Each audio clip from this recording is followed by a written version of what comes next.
Today we're doing a durability test on the Green Scott aeration tines. Check out greenscott.ca. Right here you got the standard tine that's brought in from China.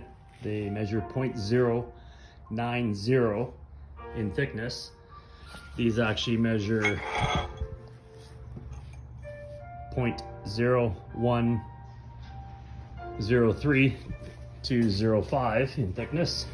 Got a dead blow hammer. Gonna do a durability test. So I'm gonna hit these as hard as I can without destroying my hands. We'll see what happens.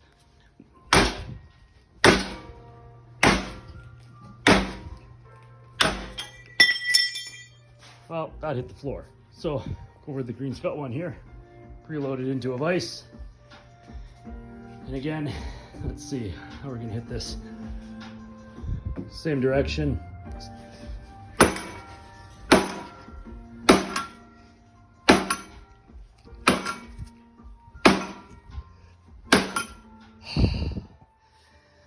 Okay,